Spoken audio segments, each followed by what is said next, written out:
Hey,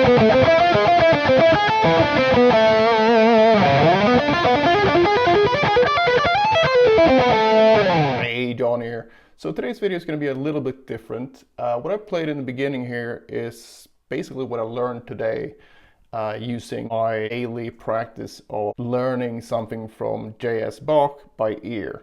And it's only this little thing.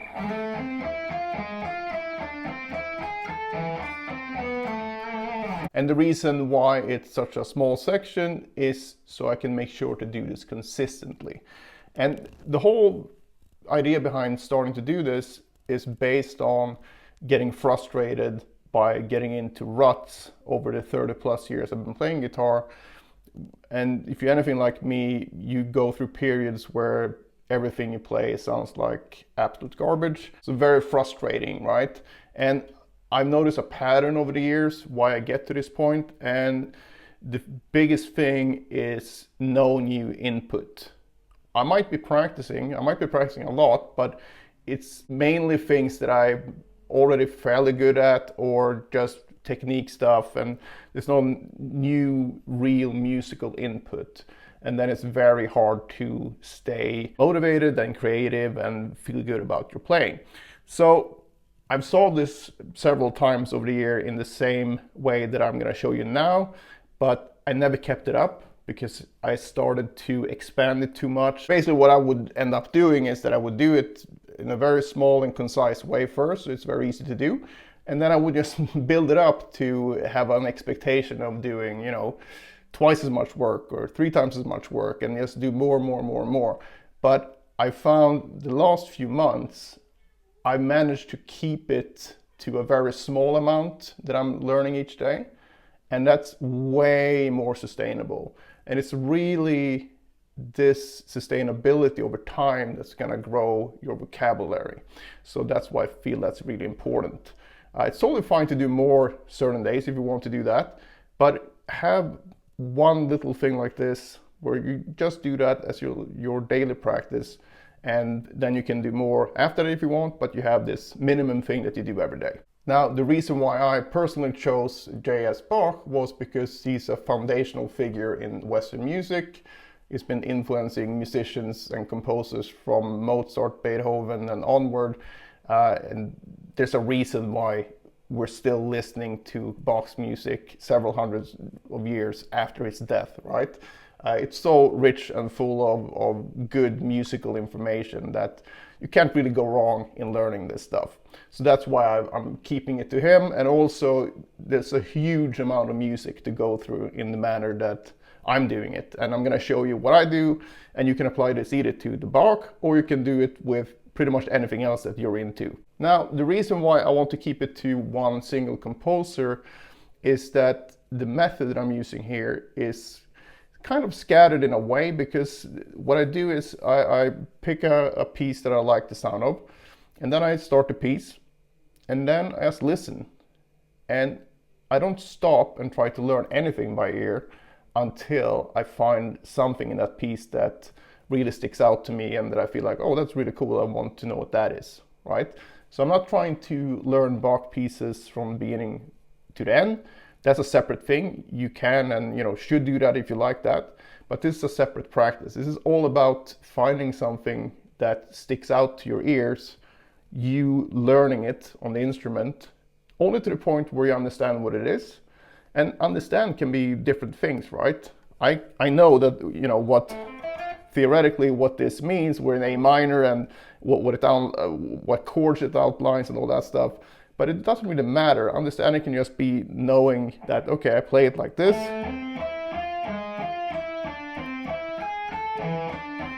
You can call it whatever you want. I think it's good to know what things are called, but don't let that stop you. This is more of almost like learning a language, your first language. So you didn't start writing that down. You just, your parents repeated words to you, and then eventually you started connecting words to different things, and you built it up like that. So don't feel like a lack of theory knowledge should stop you or anything. So this approach is more about building your musical vocabulary in a more organic way. So like I said, if you know the theory, great. If you want to learn more about it, even better.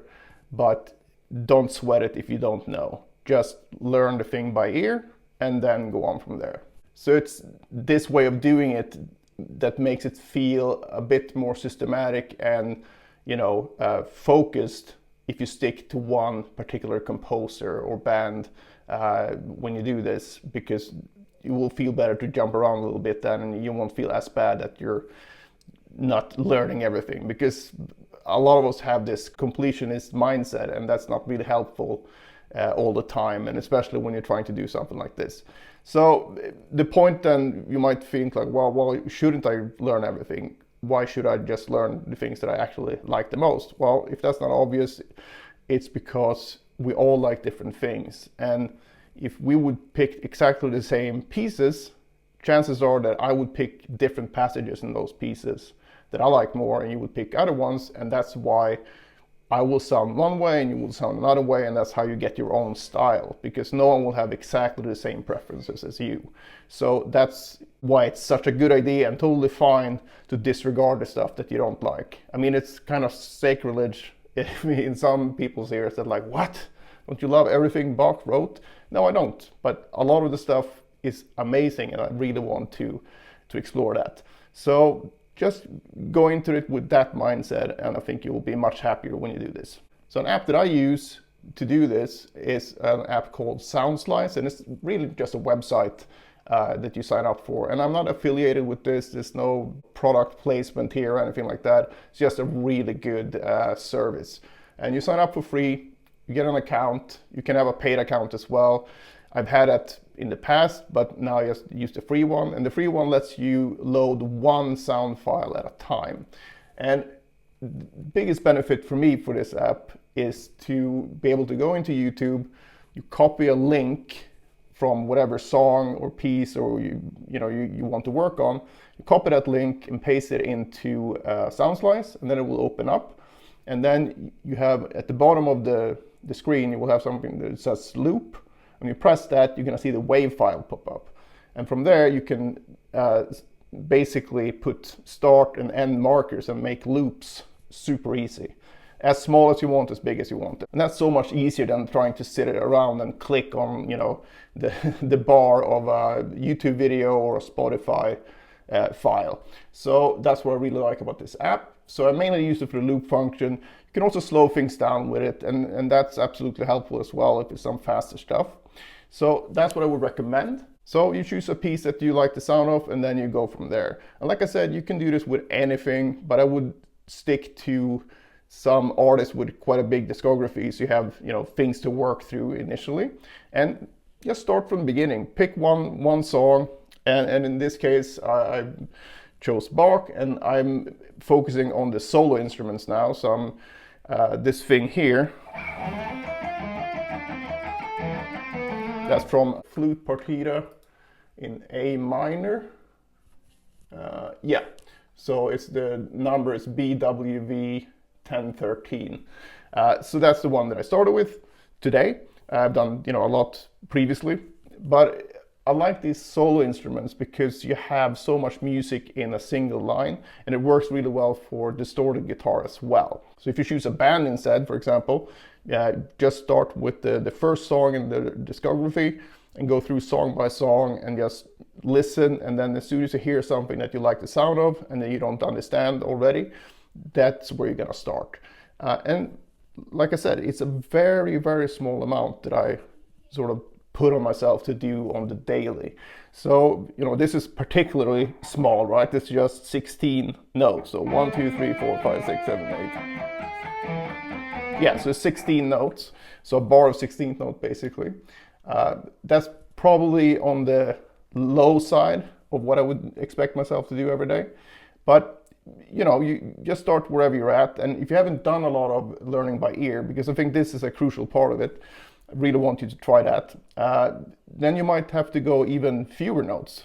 And also, if you're new to this, just stop the recording when you find the thing that you want to learn, and then just pause note by note initially, and slow it down if you need to. You can just sit there and try to find the notes like this. It doesn't really matter.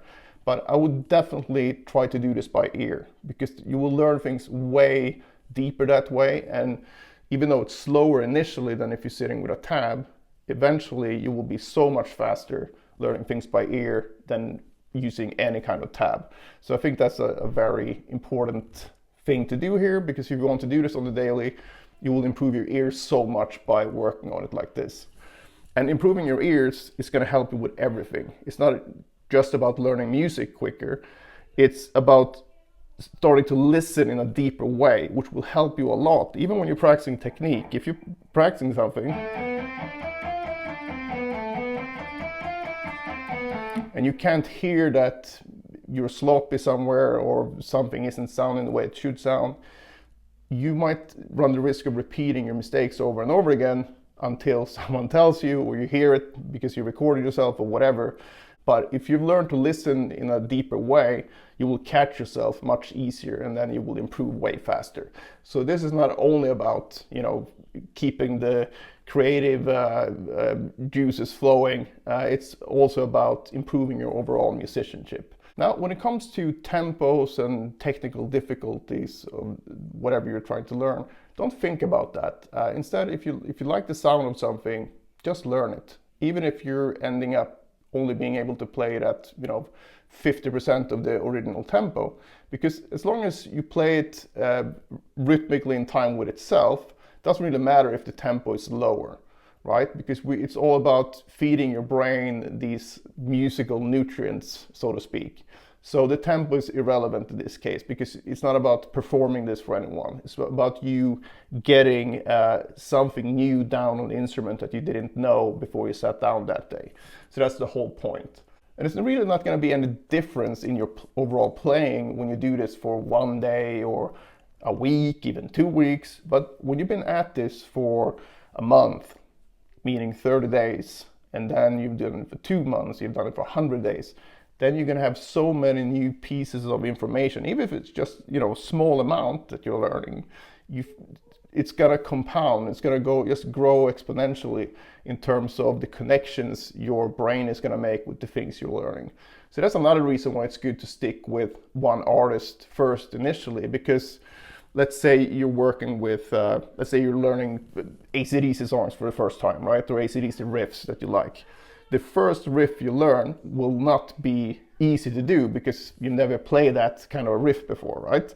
But when you've learned 10 or 20 of them, the next 10 or 20 will go way faster, because they will all be most likely combinations of the previous one you already learned. And if there's something new, playing wise in them, it's not going to be 100% of the riffs. Maybe 70 to 80% of the new riff is going to be old stuff shuffled around, and then it's just a matter of learning those remaining 20 to 30% in the new riff. A lot of numbers here, but hopefully you know what I mean. And the same thing goes with Bach.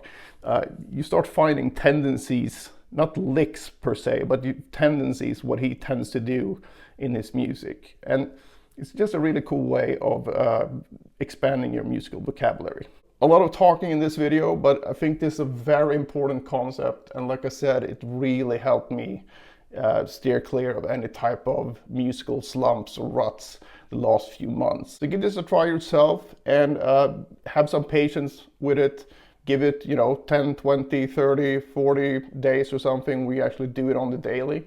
And I'm pretty sure you're going to find that the results are well worth the daily effort. So good luck with this one, and see you in the next one.